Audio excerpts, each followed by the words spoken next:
Good evening, শুভ সন্ধ্যা। Psychic reader Devika ঘোষে আমি দেবিকা ঘোষ আপনাদের প্রত্যেককে স্বাগত জানাচ্ছি। কেমন আছেন বন্ধুরা? আশা করি ভালো আছেন, ভালো থাকবেন, সব সময় সুস্থ থাকবেন, এটাই প্রার্থনা করি ঈশ্বরের কাছে প্রত্যেকটা মুহূর্তে। চলুন দেখে নেই এই মুহূর্তে আপনারা যে রিলেশনশিপে আছেন, সেই রিলেশনশিপে কোনোভাবে যদি কোনো তৃতীয় ব্যক্তির ইন্টারফিয়ারেন্স থেকে থাকে, সেই তৃতীয় ব্যক্তির সাথে তোমার পার্সনের বর্তমান সম্পর্ক অ্যাট প্রেজেন্ট রাইট নাও কেমন কি চলছে জানতে চাই। Please divine angel, divine universe help করুন ও গাইড করুন।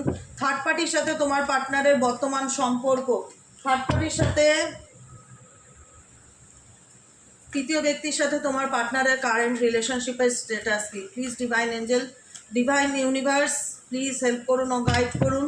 Divine angel, divine universe, third পার্টির সাথে তোমার পার্টনারের অ্যাট প্রেজেন্ট রাইট নাও রিলেশনশিপের স্ট্যাটাস কি? Angel, archangel Michael please help করুন ও গাইড করুন। তোমাদের লাইফে যদি কোনো রকমভাবে কোনো তৃতীয় ব্যক্তি থেকে থাকে এবং সেই তৃতীয় ব্যক্তির জন্য তোমাদের সম্পর্কে দূরত্ব বা ভুল বোঝাবুঝি তৈরি হয়েছে, সেই থার্ড পার্টির সাথে তোমার পার্টনারের বর্তমান সম্পর্ক অ্যাট প্রেজেন্ট রাইট নাও কেমন কি চলছে? Please divine angel, divine universe help করুন ও গাইড করুন। Angel, archangel Michael please help me and guide me. Angel, archangel Michael please help করুন ও গাইড করুন। যে থার্ড পার্সনের সাথে তোমার পার্টনারের বর্তমান সম্পর্ক, থার্ড পার্সনের সাথে তোমার পার্টনারের বর্তমান সম্পর্ক অ্যাট প্রেজেন্ট রাইট নাও কেমন কি চলছে? Angel, archangel Michael please help করুন ও গাইড করুন। Angel, archangel Michael please help me and guide me. Angel, archangel Michael please help করুন ও গাইড করুন। থার্ড পার্টির সাথে তোমার পার্টনারের কারেন্ট রিলেশনশিপের status. Angel, archangel Michael please help করুন ও গাইড করুন। Angel, archangel Michael please help me and guide me. Angel, archangel Michael please help করুন ও গাইড করুন। ওকে, 8 অফ সোয়ার্ডসের এনার্জি থার্ড পার্টির দিক থেকে, পেজ অফ ওয়ান্ডসের এনার্জি, হাই প্রিস্টেসের এনার্জি, হ্যাংম্যান কার্ড, জাস্টিসের কার্ড। তোমার পার্টনারের কারেন্ট ফিলিংস থার্ড পার্সনকে নিয়ে, তোমার পার্সনের কারেন্ট ফিলিংস থার্ড পার্সনকে নিয়ে, তোমার পার্সনের কারেন্ট ফিলিংস থার্ড পার্সনকে নিয়ে। Please divine angel, divine universe help করুন ও গাইড করুন তোমার পার্সনের কারেন্ট ফিলিংস থার্ড পার্সনকে নিয়ে। Angel, archangel Michael please help করুন ও গাইড করুন। Angel, archangel Michael please help me and guide me. Angel, archangel Michael please help করুন ও গাইড করুন। থার্ড পার্সনের প্রতি তোমার পার্সনের বর্তমান অনুভূতি অ্যাট প্রেজেন্ট রাইট নাও কি? Angel, archangel Michael please help করুন ও গাইড করুন। Angel, archangel Michael please help me and guide me.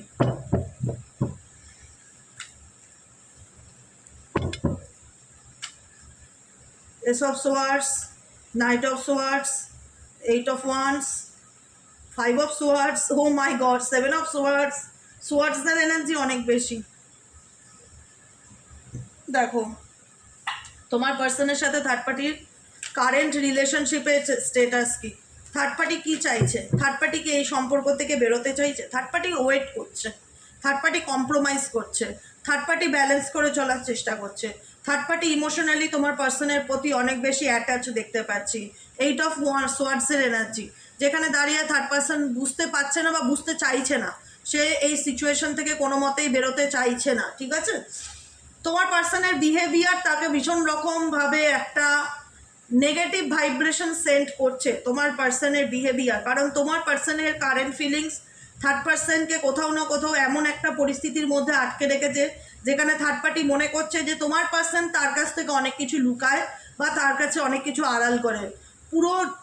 পুরো ক্ল্যারিটি তোমার পার্সন তৃতীয় ব্যক্তির কাছ থেকে পাচ্ছে না। সে তৃতীয় ব্যক্তির জন্য একটা কনফিডেন্সও ফিল করে, কোথাও না কোথাও সে মনে করে যে আজকে হয়তো আমাদের মধ্যে প্রবলেম চলছে, বা সে আমাকে বুঝতে চাইছে না, বা সে আমার ওর সাথে ইগো দেখাচ্ছে, তাকে আমার কাছে ফিরতেই হবে, এরকম একটা আত্মবিশ্বাস, এরকম একটা থট থার্ড পার্সনের ডেফিনেটলি কাজ করে। দেখো, এখানে তোমার পার্সনের সঙ্গে থার্ড পার্টির বক্তব্য কী? থার্ড পার্টিকে নিয়ে তোমার পার্সন যে খুব একটা ইমোশনাল অ্যাটাচমেন্ট ফিল করছে রাইট নাও সেটা দেখতে পাচ্ছি না, যেখানে দাঁড়িয়ে কিন্তু তোমার পার্সন যথেষ্টই নিজেকে সংযত করার চেষ্টা করছে, বা এমন না যে পুরো কাট অফও হয়ে গেছে, কিন্তু আন্ডারস্ট্যান্ডিং কেমিস্ট্রিও খুব একটা ভালো নেই, কারণ 8 অফ ওয়ান্ডসের এনার্জি ইন্ডিকেট করছে কমিউনিকেশান, শর্ট মেসেজেস, কোনো রকমভাবে একটা হয় না যোগাযোগ দেখাচ্ছে থার্ড পার্সনের সাথে। তোমার পার্সন যতই থার্ড পার্টির থেকে দূরে যাওয়ার চেষ্টা করুক না কেন, যতই থার্ড পার্টির সাথে ভুল বোঝাবুঝি চলুক না কেন, পুরোপুরি সেই সিচুয়েশন থেকে বেরোতে চাইলেও সে বেরোতে পারছে না। তোমার পার্সন কোথাও না কোথাও দুটো নৌকার মধ্যে পা রেখে চললেও পিছু টান থার্ড পার্টির প্রতি কোনো না কোনো রকমভাবে আছে। পিছু টান আছে কি নেই? ইয়েস আছে, পিছু টান আছে, থার্ড পার্টির প্রতি পিছু টান আছে। বর্তমানে এনার্জিতে থার্ড পার্টির সাথে ইমোশনাল অ্যাটাচমেন্টটা সেরকম দেখা যাচ্ছে না, যেখানে দাঁড়িয়ে দেখা যাচ্ছে সে খুব একটা থার্ড পার্টির সাথে ওপেন আপ এনার্জিতে নেই, বা তাদের মধ্যে খুব একটা কেমিস্ট্রি বা আন্ডারস্ট্যান্ডিং অ্যাট প্রেজেন্ট রাইট নাও সেটা ফিল হচ্ছে না। তোমার পার্সন কোনো না কোনো কারণে থার্ড পার্টির উপর একটু আনস্যাটিসফাইড ফিল নয়, বা কোথাও না কোথাও এদের কমিউনিকেশনের মধ্যে একটা মিসআন্ডারস্ট্যান্ডিং বা মিসকমিউনিকেশনকে ইন্ডিকেট করছে, যেখানে দাঁড়িয়ে তোমার পার্সন কোথাও না কোথাও একটা দূরত্ব রাখার বা এড়িয়ে যাওয়ার চেষ্টা করছে থার্ড পার্টিকে, সেটা দেখা যাচ্ছে। কিন্তু থার্ড পার্টি এই সিচুয়েশন থেকে, থার্ড পার্টি এই সম্পর্ক নিয়ে প্রচণ্ড মানসিক চাপের মধ্যে আছে। দ্য হ্যাংম্যান সিচুয়েশন, এই সিচুয়েশনে ঝুলে আছে। সে চাইলেও এখান থেকে বেরোতে চাইলেও বেরোতে পারছে না বা পারবে না, এমন ফিল হচ্ছে। তার মনে হচ্ছে যে আমি ওয়েট করব, আমি কম্প্রোমাইজ করব, আমি অপেক্ষা করব, এরকম একটা ব্যাপার। তোমার পার্সনের থেকে সে কোথাও না কোথাও ব্যাকস্টেপিং এনার্জি ফিল করছে। তার মনে হচ্ছে সে আমাকে চিট করছে বা আমাকে ঠকাচ্ছে, কিন্তু সে কিন্তু লেট গো করছে না। থার্ড পার্সন কিন্তু লেট গো করছে না যে ও আমাকে ঠকাচ্ছে বা ও আমার আড়াল লেগে অন্য কারোর সাথে সম্পর্ক রাখছে। এই সন্দেহটা থাকলেও কিন্তু থার্ড পার্সন কোথাও না কোথাও ব্যাপারটাতে ডাউট রাখলেও তোমার পার্টনারের উপর ডাউট আছে, ডেফিনেটলি সন্দেহ করে, কিন্তু লেট গো করে দিচ্ছে না। কোথাও না কোথাও দাঁতে দাঁত চিপে পড়ে থাকার চেষ্টা করছে। জানে সে কোনো কিছু মিথ্যে বলছে, জানে সে কোনো কিছু আড়াল করছে, জানে সে আগের মতন নেই, জানে সে অনেক বেশি প্র্যাকটিক্যাল হয়ে গেছে তার প্রতি, কিন্তু কোথাও না কোথাও সে একটা, বললাম না যে কনফিডেন্স ফিল করে, এস অফ কাপসের এনার্জি তাকে, এস অফ কাপসের এনার্জি তাকে আমার জীবনে ফিরতেই হবে, বা কোনো না কোনো ব্যাপার, কোনো না কোনো কিছু জানে থার্ড পার্সন তোমার পার্সনের দুর্বলতা। ও মাই গড, বটম অফ দ্য ডেকে ডেভিল এনার্জি আছে, king of wands. Definitely ignore করলেও এই পার্সন খুব কনফিডেন্স ফিল করে। মেবি এই পার্সন ভীষণ রকমভাবে তোমার পার্টনারের উপরে টুকটাক কালা জাদু, ব্ল্যাক ম্যাজিক, এরকম কিছু ডেভিল কোনো কাজকর্ম করে, যে কারণে মানে মনে হয় না যে ঘুড়ির সুতো উঠতে দেই, যতটা পারি উঠতে দেই, ঘুড়িকে তো কেটে পড়তেই হবে, এরকম একটা কনফিডেন্স লেভেল থার্ড পার্সনে তোমার পার্টনারের উপর কাজ করে। এই কারণে কাজ করে, এই কারণে ডেফিনেটলি এখানে তোমার পার্সন তার থেকে ডিটাচ হওয়ার চেষ্টা করলেও, বা এই সম্পর্কটা নিয়ে তার ক্লারিটি নেই, সে হয়তো নিজের থেকে একটা ডিস্টেন্স তৈরি করার চেষ্টা করছে, বা থার্ড পার্টির সাথে তার মতের মিল হচ্ছে না, কোনো না কোনোভাবে সে সেই সিচুয়েশন থেকে বেরিয়ে আসছে। কিন্তু এমন সিচুয়েশন বা এমন পরিস্থিতি তৈরি করছে যেখানে তোমার পার্সন অটোমেটিক্যালি তার প্রতি অ্যাট্রাক্টেড হয়, অটোমেটিক্যালি তার প্রতি অ্যাট্রাক্টেড হয়, অটোমেটিক্যালি সেই ব্যক্তি যেন নিজের থেকে তার লাইফে কাম ব্যাক করে। ডেফিনেটলি ব্ল্যাক ম্যাজিক এনার্জি অনেকের ক্ষেত্রে, মেজরিটি মানুষের ক্ষেত্রে তৃতীয় ব্যক্তি ব্ল্যাক ম্যাজিক করে, যে কারণে চাইলেও তোমার পার্সন পুরোপুরি লেট গো করতে পারে না। লেট গো করার মানে কন্টিনিউ করার ইচ্ছে না থাকলেও তাকে তার সে পিছু টানটা তৈরি করে রাখে, যাতে সে তাকে ভুলতে না পারে। সাময়িক দেখাচ্ছে থার্ড পার্টির সাথে তার সেরকম একটা কানেকশন নেই, সে কোথাও না কোথাও ইমোশনালি ডিটাচ হওয়ার চেষ্টা করছে। সাডেনলি তাদের মধ্যে এমন কিছু পরিস্থিতি বা এমন কিছু সিচুয়েশন তৈরি হয়েছে যেখানে দাঁড়িয়ে তোমার পার্সনের মনে হচ্ছে যে না, এখান থেকে আমার সরে আসা উচিত, বা আমি আমার মতের মিল হচ্ছে না, আমি দূরত্ব বজায় রাখতে চাই। 9 অফ কাপসের এনার্জি, নিজের মতন থাকতে চাই। কিন্তু তোমার পার্সনের ম্যানিফেস্টেশন তার উপরে ডেফিনেটলি, তারই ম্যানিফেস্টেশন তার উপরে ডেফিনেটলি নেগেটিভ এফেক্ট দিচ্ছে।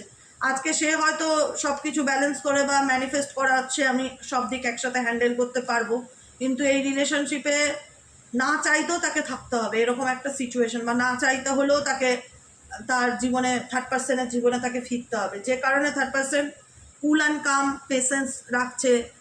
টেম্পারেন্স পেশেন্সকেও ইন্ডিকেট করে, ধৈর্য ধরে থাকাকে ইন্ডিকেট করে, ব্যালেন্সকে ইন্ডিকেট করে, যে জানে হ্যাংম্যান কার্ড ইন্ডিকেট করছে টোটালি এই ব্যাপারে থার্ড পার্সন ভাবে যে তুমি যতই আমার সাথে যা করো আমি তোমার পিছু ছাড়নে বালা নয়। কারণ একটা সময় এদের মধ্যে ডেফিনেটলি ভালো বন্ধুত্ব ছিল, প্রেমের সম্পর্ক ছিল, লাভ কানেকশন ছিল, তোমার পার্সনই হয়তো ইন্টারেস্ট দেখিয়েছিল তার প্রতি, কিন্তু এখন সেই জায়গায় দাঁড়িয়ে তোমার পার্সন এই সম্পর্কটাকে নিয়ে ভীষণ স্যাডনেস এনার্জি ফিল করছে। তার মনে হচ্ছে এই সম্পর্কটা এখন তার মাথার একটা বোঝা বা বার্ডেন বা এক্সট্রা একটা রেসপন্সিবিলিটি, সে চাইলেও এটাকে ক্যারি করতে পারছে না। মেবি তার সাথে 10 অফ পেন্টিকলসের এনার্জি, মেবি তার সাথে একটা ফ্যামিলি রিলেশন আছে, বা মেবি সে বিবাহিত। এই থার্ড পার্টি হয়তো তার ওয়াইফ বা তার পার্টনার, ম্যারেজ পার্টনার, কোথাও না কোথাও একটা ফ্যামিলির কানেকশন আছে, তৃতীয় ব্যক্তির সাথে হতে পারে, একটা পরিবারের কানেকশন আছে, পরিবার জুড়ে আছে থার্ড পার্সনের সাথে, ফ্যামিলি রিলেটেড কোনো ব্যাপার থাকতে পারে। যে কারণে তোমার পার্সন কিন্তু কোথাও না কোথাও 4 অফ কাপসের এনার্জি আছে, কোনো কিছু ভালো লাগছে না, বুঝতে পারছি না। আর থার্ড পার্সন ডেফিনেটলি তার জন্য ওয়েট করে আছে, সে কবে তাকে আবার কবে তার কাছে কাম ব্যাক করবে, তাকে বুঝবে। কিন্তু তোমার পার্সন এখন থার্ড পার্টির সাথে আমি যেটা দেখতে পাচ্ছি, বোঝা আন্ডারস্ট্যান্ডিং ঠিক নেই, থার্ড পার্টির সাথে আন্ডারস্ট্যান্ডিং ঠিক নেই। এখন দেখো, এখন চাইলেও তো ছাড়তে পারছে না তো, বিকজ এই পরিস্থিতিতে সে দুটো পরিস্থিতির মধ্যেই 2 অফ পেন্টাকলসের এনার্জি, দুটো সিচুয়েশনের মধ্যেই ব্যালেন্স করে চলার চেষ্টা করছে রাইট নাও, যেটা দেখতে পাচ্ছি। কারণ এদের সম্পর্কের মধ্যে ডেথ কার্ড বলছে যে এদের সম্পর্কের মধ্যে একটা সিচুয়েশন এমন যাচ্ছে যেখানে দাঁড়িয়ে কোনো কিছু এদের সম্পর্কের মধ্যে ভালো যাচ্ছে না। তোমার পার্সনের জীবনে ডেফিনেটলি থার্ড পার্টি ছাড়াও অন্য কোনো অপশান আছে, মেবি তুমি, বা ইভেনচুয়ালি সে বিবাহিত, এক্সট্রা ম্যারিটাল অ্যাফেয়ার্স হতে পারে। তোমার পার্টনার ডেফিনেটলি তার লাইফে চেঞ্জ চাইছে, পরিবর্তন চাইছে, সে কোনো কিছু নিয়ে কারোর সাথে আলোচনা করছে এবং ভীষণ রকম ফিউচার নিয়ে চিন্তাভাবনা করছে। মনের মধ্যে তোমার পার্সনের অনেক কিছুই চলছে, কিন্তু ওপেন আপ হচ্ছে না, নিজের মনের কথা নিজের মধ্যেই রাখছে। সে তার মনের ইচ্ছা আলাদা, 10 অফ কাপসের এনার্জি, সে তার পুরনো প্রেমকে তার লাইফে ফিরে পেতে চাইছে, কিন্তু সে বুঝতে পারছে না সেই সিচুয়েশন থেকে কিভাবে বেরোবে। কারণ সে বেরোতে চাইলেও থার্ড পার্টি তাকে দেখায় যে আমি তোমার প্রতি ভীষণ রকম অ্যাট্রাক্টেড। থার্ড পার্টি মোট কথা জোকের মতন পিছনে পড়ে আছে, ঠিক আছে। তোমার পার্সনের ইন্টারেস্ট প্রথমে থাকলেও এখন কিন্তু তোমার পার্সনের থার্ড পার্টির প্রতি খুব একটা ইন্টারেস্ট এনার্জি সেটা দেখা যাচ্ছে না। কারণ মেজরিটি এনার্জি ফিল হচ্ছে নো কন্ট্যাক্টের মতন সিচুয়েশন, বা এমন কিছু পরিস্থিতি সাডেনলি এদের মধ্যে তৈরি হচ্ছে যেখানে দাঁড়িয়ে একটা ভুল বোঝাবুঝি বা মিসকমিউনিকেশনকে ইন্ডিকেট করায় তৃতীয় ব্যক্তির সাথে। কিন্তু তৃতীয় ব্যক্তি যথেষ্ট ঠান্ডা মাথার একটা খেলোয়াড়, ঠিক আছে। ঠান্ডা মাথার খেলোয়াড় বলে না, যারা কুল মাইন্ডে গেম খেলে, থার্ড পার্সন কুল মাইন্ডে গেম খেলছে, যে কারণে তোমার পার্টনার পুরোপুরি চাইলেও তাকে লেট গো করে পারছে না। কোথাও না কোথাও তার উপরেও তার ফোকাস রাখছে। সে হয়তো দেখাতে চাইছে না, কিং অফ সোয়ার্ডসের এনার্জি হচ্ছে, সে হয়তো দেখাতে চাইছে না তার অথেন্টিক ফিলিংস কি তার প্রতি, কিন্তু এমন পরিস্থিতি তৈরি করছে থার্ড পার্সন যাতে তোমার পার্টনার বাধ্য হয় তার জীবনে ফিরতে, বাধ্য হয় যে তোমাকে ফিরতেই হবে আমার লাইফে, এরকম একটা ব্যাপার। বুঝতে পেরেছো? চলো, আমি অনেকদিন তোমাদের জন্য কোনো গাইডেন্স নেই না, আজকে দেখে নেবো তোমাদের জন্য কি গাইডেন্স আছে। Please divine angel, divine universe, এই মুহূর্তে আমার যে বন্ধুরা রিডিং দেখছে তাদের জন্য কি গাইডেন্স আছে, এই সিচুয়েশনে তাদের কি করণীয়, এই সিচুয়েশনে তাদের কি করণীয়। Please divine angel, divine universe, help করুন ও গাইড করুন। Angel archangel Michael, please help me and guide me. Angel archangel Michael, please help করুন ও গাইড করুন। Angel archangel Michael, please help me and guide me. No contact on off সিচুয়েশনে আমার যে বন্ধুরা রিডিং দেখছে তাদের জন্য কি ইউনিভার্সাল গাইডেন্স আছে। Angel archangel Michael, please help me and guide me. Angel archangel Michael, please help করুন ও গাইড করুন। Angel archangel Michael, please help me and guide me. Okay, indecision, এখানে দাঁড়িয়ে তোমাদের লাইফটাও না ঠিক এখন তোমরাও বুঝতে পারছো না যে তোমাদের কি করণীয়। না পারছো বাদিক যেতে, না পারছো ডান দিক যেতে, একটা কনফিউশনের মধ্যে প্রচণ্ড রকম রয়েছে। এই সম্পর্কটা তোমার মধ্যে না ক্ল্যারিটি দেয় না যে ইন ফিউচার কি হবে বা কী হতে চলেছে। You are afraid to make a mistakes, so you would not commit either way. তো তোমার মনে হচ্ছে যে আমি যদি কোনো ডিসিশান নেই তো আমি আবার সেটা ভুল নেব না তো, বা আমি আবার ভুল করবো না তো আগের মতন। তুমি কোনো কিছুতে মানে কমিটমেন্ট বা কোনো কমিটেড রিলেশনশিপে যাওয়ার আগে তোমার মনের মধ্যে অনেক উল্টোপাল্টা থটস তৈরি হচ্ছে, বা তোমার মনে হচ্ছে যে আমি আর কোনো সম্পর্কে যেতে চাই না, মানে আমি একবার ভুল করেছি, আর বলে না ন্যাড়া বেলতলা একবার যায় বারবার নয়।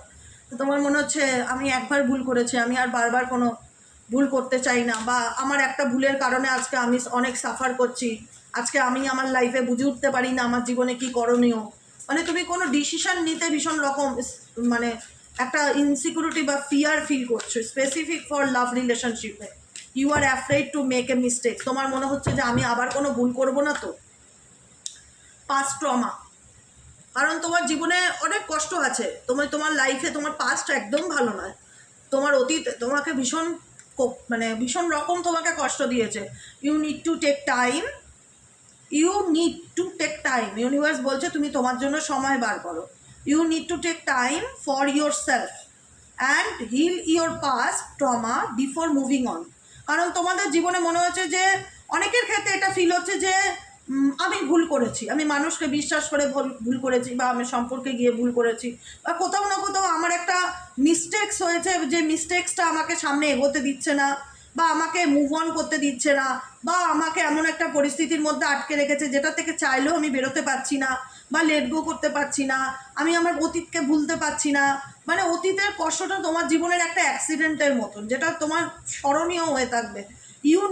সেই জন্য ইউনিভার্সাল গাইডেন্স হচ্ছে you need to take time for yourself. নিজের জন্য সময় বার করো, অবশ্যই করে সময় বার করো। হিল ইয়োর পাস্ট ট্রমা, নিজের পাস্ট ট্রমাকে হিল করার চেষ্টা করো মেডিটেশনের মাধ্যমে, মান্ত্র চ্যান্টিংয়ের মাধ্যমে, সেলফ লাভের মাধ্যমে, যে কোনোভাবে নিজেকে হিল করার চেষ্টা করো। নিজের অতীতকে লেট গো করে সামনে এগিয়ে যাওয়ার চেষ্টা করো। মুভিং অন মানে সামনের দিকে এগোনোর আগে তোমার পাস্ট ট্রমাকে হিল করো, তারপরে সামনের দিকে এগিয়ে যাওয়ার চেষ্টা করো। এটাই হচ্ছে গাইডেন্স, ঠিক আছে? মনের মধ্যে কোনো কষ্ট পুষে রাখবে না, কোনো রকম কোনো কষ্ট, কোনো পেইন, কোনো ট্রমা পুষে রাখবে না, সেটাকে হিল করার চেষ্টা করো। নিজেকে সময় দাও, নিজেকে ভালো রাখো, নিজেকে ভালোবাসো। লাস্ট গাইডেন্স কার্ড হচ্ছে fear of loss. Fear of loss indicate করছে সবসময় মনের মধ্যে না একটা হারানোর ভয় সবসময় চলতে থাকে, এবং এই ভয়টা তোমার মধ্যে না একটা ট্রমাতে পরিণত হয়েছে, বা তোমার মধ্যে না যে কোনো কিছু, রিলেশনশিপটাই একটা একটা ট্রমা। তোমার কাছে সম্পর্ক মানেই একটা ট্রমা, একটা সম্পর্কে এগোনোর ভয়, আঘাত পাওয়ার ভয়, হারানোর ভয়, মানে একটা ভয় আলটিমেট তোমাদের ভিতরে ভীষণ রকম কাজ করে, যে এই তো আজ ভালো আছি, কাল আবার খারাপ থাকবো না তো, বা অনেক কষ্টে ভুলে গেছে সে আবার ফিরে আসবে না তো, বা সে আমার জীবন থেকে পার্মানেন্টলি চলে যাবে না তো, সে পার্মানেন্টলি থার্ড পার্টির লাইফে চলে যাবে না তো, বা আমি কি করব। মানে রিলেশনশিপ নিয়ে না, তোমাদের সম্পর্ক নিয়ে না, তোমাদের জীবনে মেন্টালি পিস নেই অ্যাকচুয়ালি। সবসময় একটা ইনসিকিউরিটি, সবসময় একটা ভয় কাজ করে, হারানোর ভয় হোক, বা এগোনোর ভয় হোক, বা ভুলতে পারার ভয় হোক, যে কোনো রকম একটা ফিয়ার ভেতরে চলে। You are afraid of losing someone, being abandoned to take a chance. Universe বলছে নিজেকে একটা চান্স দাও, গেটিং এ হার্ট। তোমার মনে হয় যে আমি আর এসব ব্যাপারে এগোতে চাই না, আমি আবার কোনো আমি কোনো রিলেশনশিপে না তোমার কাছে একটা আতঙ্কর বিষয়, সম্পর্ক মানেই তোমার কাছে একটা প্যানিক। এত কষ্ট পেয়েছো না যে তুমি সম্পর্ক নিয়ে বুঝে উঠতে পারছো না তোমার ইন ফিউচার কী করা উচিত। কখনো কখনো মনে হচ্ছে বিয়েই করবো না, যারা আনম্যারিড আছো তাদের মনে হচ্ছে আর বিয়েই করবো না, আবার যদি ঠকি, আবার যদি আঘাত পাই, এই কষ্ট থেকেই বেরোতে পারছি না, আবার কি করে আবার নতুন ধাক্কা সামলাবো। মানে এই ট্রমাটাকে মোট কথা হিল করো, একটাই কথা, একটাই গাইডেন্স। লাইফে যে ট্রমার মধ্যে দিয়ে যাচ্ছ, যে পাস্টে যে অতীতে যা ঘটনা ঘটেছে সেগুলোর থেকে ওভারকাম করার চেষ্টা করো, পাস্ট ট্রমাকে হিল করো, তারপরে সামনের দিকে এগিয়ে যাওয়ার চেষ্টা করো। নেগেটিভ এনার্জি যেগুলো, fear, depression, anxiety, over thinking, indecision, এগুলোকে লাইফ থেকে লেট গো করো, রিলিজ করো, এগুলোকে রিলিজ করো, রিলিজ রিলিজ রিলিজ। 21 বার করে 28 বার করে চ্যান্টিং করো। যখনই নেগেটিভ থট ফিলিংস আসবে না, তখনই রিলিজ কথাটা চ্যান্টিং করবে, চোখ বন্ধ করে ইমাজিন করবে আর বলবে রিলিজ রিলিজ রিলিজ। 28 বার করে চ্যান্টিং করবে, ফিল করবে তোমার মধ্যে যত নেগেটিভিটি আছে সব রিলিজ হচ্ছে, ঠিক আছে? কারণ তোমার সম্পর্ক নিয়ে তোমার অভিজ্ঞতা এতটাই খারাপ, যেখানে দাঁড়িয়ে তোমার মধ্যে একটা ইনসিকিউরিটি, একটা ট্রমা, একটা ইনডিসিশনস, এই ব্যাপারগুলো ভীষণ কাজ করে। তো সেগুলো থেকে ওভারকাম করার চেষ্টা করো। ভ্যালু নিয়ারেবল কার্ড ইন্ডিকেট করছে নিজের ভ্যালুটা নিজে বুঝতে শেখো, নিজেকে নিজে মূল্যায়ন করতে শেখো, নিজেকে মূল্য দাও, নিজেকে ছোট করো না, নিজেকে কষ্ট দিও না, নিজেকে আঘাত করো না, নিজের ট্রু ফিলিংসকে এক্সপ্রেস করার চেষ্টা করো ইউনিভার্সের কাছে। ফ্রিডমকে ফিল করো। আমি একটাই কথা বলবো, চোখ বন্ধ করে শুধু তুমি ভাবো তুমি মুক্ত, তুমি সকল প্রকার দুঃখ কষ্ট জ্বালা যন্ত্রণার থেকে মুক্ত, তুমি রিলিজ করে দিয়েছো। তোমার জীবনের যা নেগেটিভিটি আছে, যা সিচুয়েশন আছে, সব কিছুর থেকে তুমি মুক্ত। ভ্যালু নিয়ে নেবেল ইন্ডিকেট করছে নিজের ভ্যালু, সেলফ ভ্যালুটা বোঝার চেষ্টা করো। যে মনে করো যে তুমি একটা নতুন জীবন পেয়েছো, সেটাকে উপভোগ করো, আনন্দ করো। কষ্ট, ফিয়ার, নেগেটিভ জিনিসগুলোর থেকে নিজেকে বের করে আনার চেষ্টা করো। বারবার বলছি, কারণ তোমাদের মধ্যে প্রচুর কনফিউশন কাজ করছে যে কী হবে, ভবিষ্যতে কী হবে। ভবিষ্যতেরটা ভবিষ্যতে দেখা যাবে, আজকের দিনটা বাঁচো না বস, আজকে ভালো থাকার চেষ্টা করো, ভবিষ্যতেরটা ভবিষ্যতে দেখা যাবে। You don't know what you want, তুমি নিজেই বুঝতে পারছো না যে তুমি অ্যাকচুয়ালি কী করবে। So you need to clarity before you get involve. যে কোনো ব্যাপারে যাওয়ার আগে নিজের মধ্যে ক্ল্যারিটি আনাটা দরকার। তো নিজেকে ক্ল্যারিটি দেওয়ার চেষ্টা করো, নিজের মধ্যে কোনো কনফিউশন থাকলে সেটাকে ক্লিয়ার করো, নিজেকে তুচ্ছ তাচ্ছিল্য করো না, নিজেকে মূল্য দাও, নিজেকে ভালোবাসো এবং নিজেকে পৃথিবীর সেরা মানুষ ফিল করো, রিয়ালাইজেশন করো। সব কিছু হচ্ছে ভিজুয়ালাইজেশনের উপরে, যে নিজেকে নিয়ে ভালো ভাবো, নিজেকে ভাবো যে ভালো হয়েছে, যা হয়েছে ভালো হয়েছে, আমি মুক্তি পেয়েছি, আমি নিজের জীবনটা আবার নতুন করে শুরু করব, আমি নিজেকে একটা সুযোগ দিতে চাই, নিজেকে ভালো রাখতে চাই, আমি প্রাণ খুলে বাঁচতে চাই, আমি সামনের দিকে এগিয়ে যেতে চাই। পজিটিভ চিন্তা ভাবনা করো, self love affirmation daily basic পড়ো, daily basic self love affirmation পড়ো। বুঝতে পারলে? এটাই হলো আজকের রিডিং। কেমন লাগলো কমেন্ট সেকশনে রিডিংটি জানাতে ভুলবে না। লাইক করবে, সাবস্ক্রাইব করবে, চ্যানেলের সাথে থাকবে, পাশে থাকবে। দেখা হচ্ছে আমাদের আবার কালকে সকালে রিডিং অ্যাস্ট্রো ট্যারো উইথ দীপিকাতে। আর যারা পার্সোনালি প্রেডিকশন বুক করতে চাইছো বা ক্রিস্টাল বুকিং করতে চাইছো তারা হোয়াটসঅ্যাপ করবে 7980185673-তে। আর প্রত্যেকে বলবো যে প্লিজ একটু চ্যানেলটিকে সাবস্ক্রাইব করবেন, লাইক করবেন, হাইপ করবেন, সাথে থাকবেন, পাশে থাকবেন। কেমন লাগলো ভিডিওটি অবশ্যই কমেন্ট সেকশনে জানাতে ভুলবেন না। ঠিক আছে, চলো টাটা, গুড নাইট, শুভরাত্রি।